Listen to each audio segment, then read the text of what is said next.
I get a knock at the door and hear two guys in a suit. I'm from the FBI. The first thing I have to say is, what took you guys so long? I told them the truth. I was going to make my own IED, and I was going to set across the Islamic Center over in a bank's parking lot, and I was going to dial it in and just watch the show. Growing up, I saw a movie, and it was Rambo. Rambo was tough, respected. He had intestinal fortitude.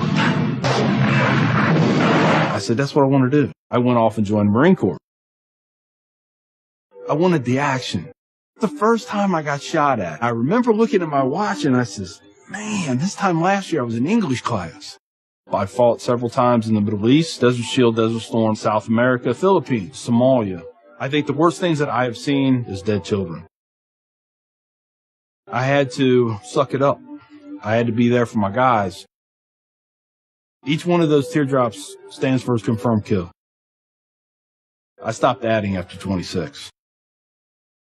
Where I was taught, Marine Corps, just own it and then let it go. But there comes a time when there's too much of that, and you can't turn it off anymore. I want you to give me a window into your state of mind at that time.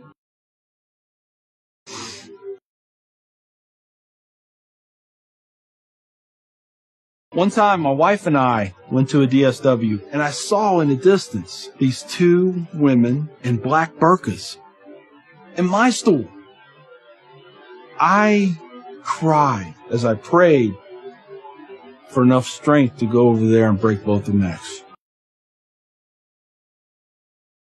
I was just angry. I was just full of hate, and it just fed off itself. At that point, I was drinking a half-gallon of vodka every 2 days.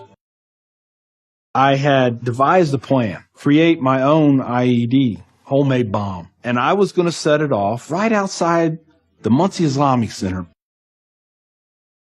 200 plus killed or injured. That was the plan.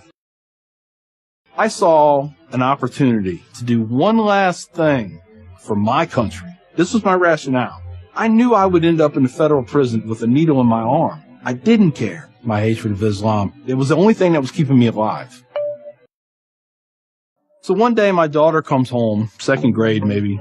She was telling me about this little boy who sat across from her. His mom came to get him. She said she had scarves on her, and she had a dress all the way down to her feet, and you couldn't see her on nothing but her eyeballs. At that point, I snapped. Started spewing things out of my mouth that should never be said in front of children or anything.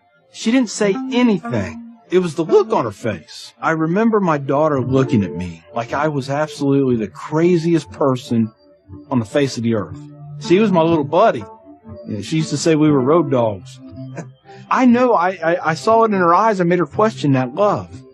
And that's when a light bulb came on. I decided to give the people of this community one more chance. So I went to the Islamic Center, see a gentleman in the shoe room taking off his shoes. He looks at me and he smiles. He said, "Can I help you?" And I said, "Yeah, I want you to teach me about Islam." So he went and he gave me a Quran. Read this. Come back when you have questions. So I did. And I would see things in the book. I'd be like, there it is. I got them right there. Explain that to me. And they would. This was a kind of awakening. Long story short, 8 weeks after that first day I stepped into the Islamic Center, I became a Muslim.